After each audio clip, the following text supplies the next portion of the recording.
As some of you might have noticed, many colleges have begun to release their planned SAT/ACT requirement policies for the fall of 2022 through 2023 admissions cycle.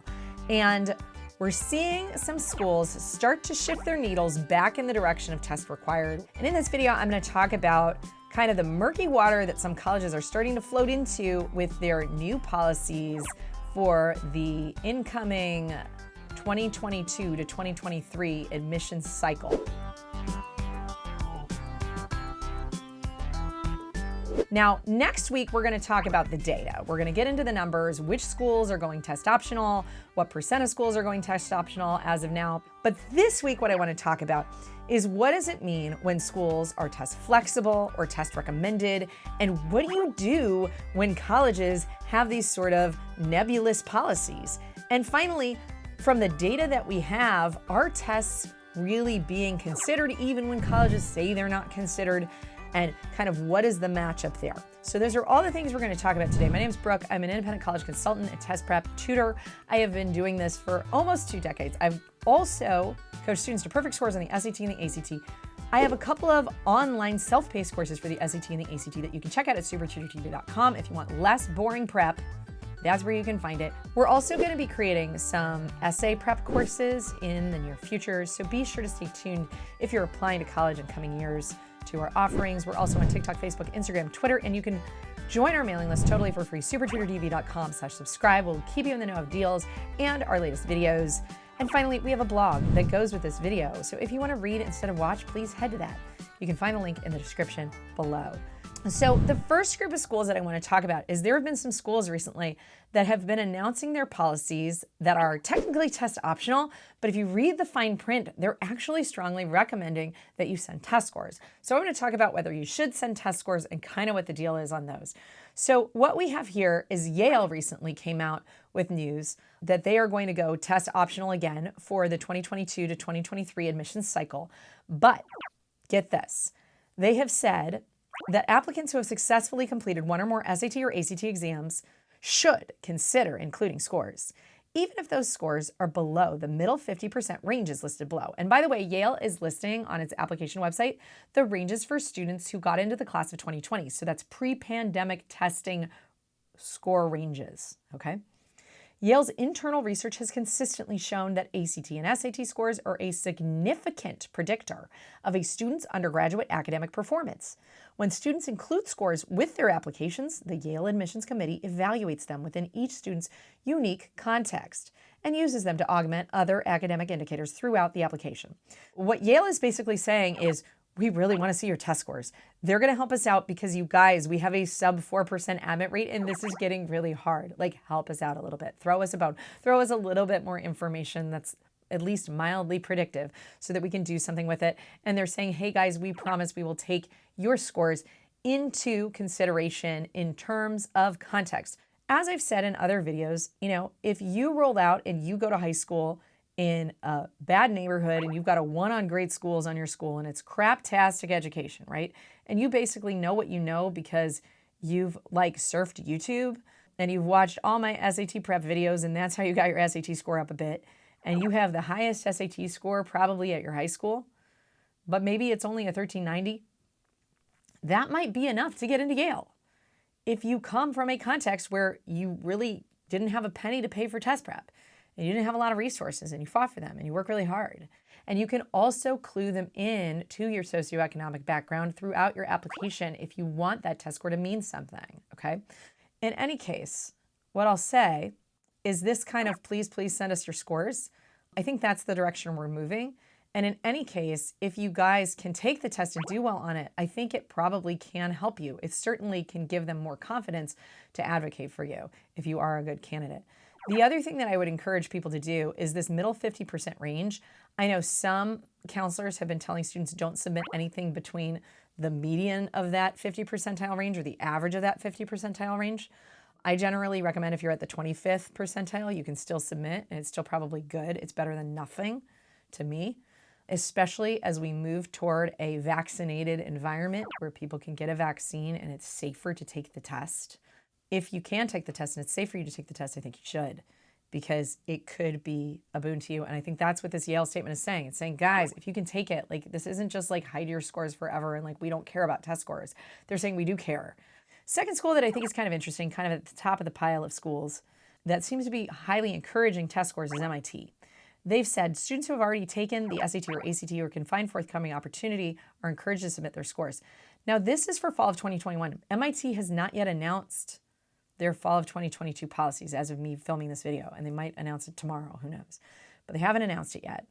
And so we don't know what their policy is going to be for that, but for last year, they were encouraging people to submit scores to help them more accurately evaluate you because they want to know that you're going to succeed at their school, which is legit, okay? Now, they've also said if you can't take it safely, don't take the test. And test optional doesn't mean, oh, just take the test, and if you don't do well, just like skip it. It means we want a test score, we want to see a test score, but we also don't want to say there's no way and there's no path to getting into our university if you don't have a score. Next up, I want to talk about schools that are really dead square in the middle of you better have an excuse category.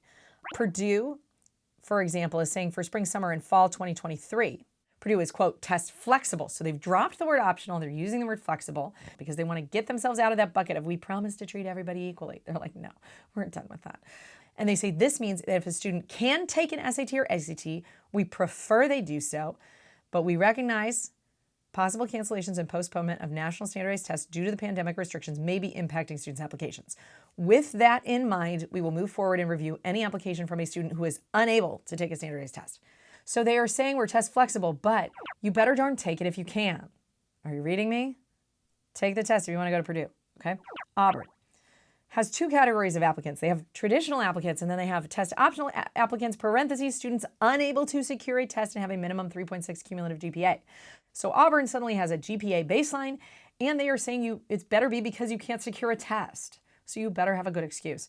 Next thing that I want to talk about is there are some schools that have certain policies, but then their practices may or may not align with those policies. So I'm going to go through schools right now that were pointed out in a newsletter that Jeff Saligo put out several months ago, and I know I talked about it in my Who Does Test Optional Hurt video a little bit. But there's 4 schools that he identified that basically there was a statistically significant difference between students who submitted test scores and students who didn't submit test scores in terms of their admission rates that he had identified that are pretty competitive schools. So basically saying that having a test score helps if you look at that correlation, right? So Emory, I think, is actually being pretty above board. Emory has announced that it's, quote, test optional for first-year students who would start in fall of 2021 or fall of 2022. So we don't know yet about 2023, but this is what they said in the previous year. They said test scores will be reviewed as a demonstration of the applicant's academic preparation if submitted. So they're admitting to the fact that they're going to consider it, that they're taking it into consideration, and it matters, and it will count toward you in a positive way. I think if you read between the lines there on the Emory policy.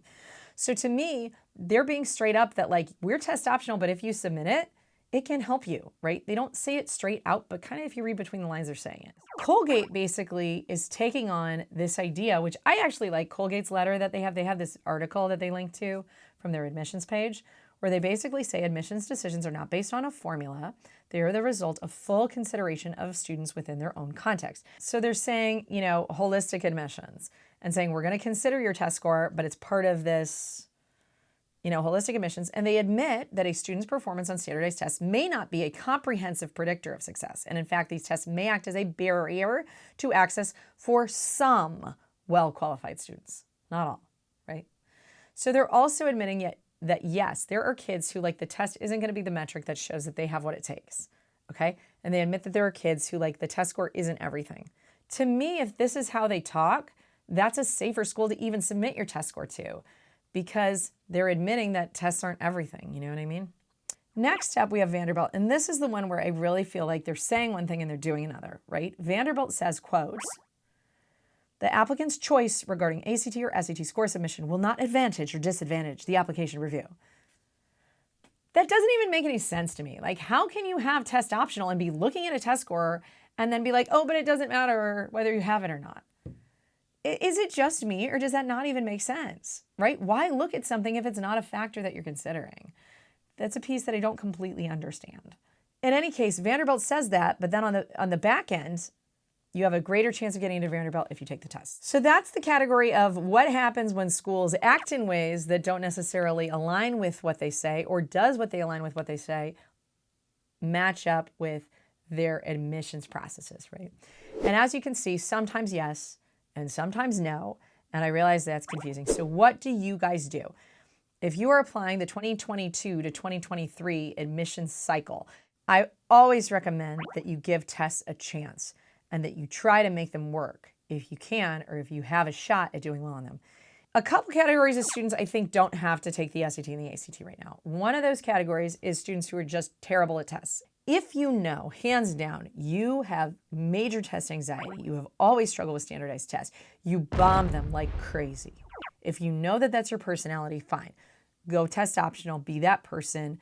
And the second category of people who maybe can say, forget about the SAT and the ACT, are maybe some California students who know you have to go in state financially. That's the path for you. You're really only applying to UCs or Cal State, and that's it. And those are the only schools you're applying to, because those schools are test blind, right?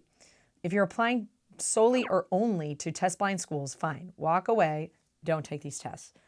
But for everybody else out there, if you're applying to a variety of schools and you want to keep your doors open, I think we're getting to the point that you guys need to take the tests. And it's a good idea to try and do the best that you can, because this is a metric that can help you get into a college. It can help you get scholarship money. It can help you down the line. So there you go, guys. I hope you guys like this video. So please give it a thumbs up. Subscribe to our channel if you haven't yet. And if you need help preparing for these tests because you're like, Brooke, I probably should take this thing, please subscribe to our channel. We would love to help you in your journey and give you some free tips and advice. We got a lot of stuff on here. Thanks, guys, for watching. We'll see you next time. Bye.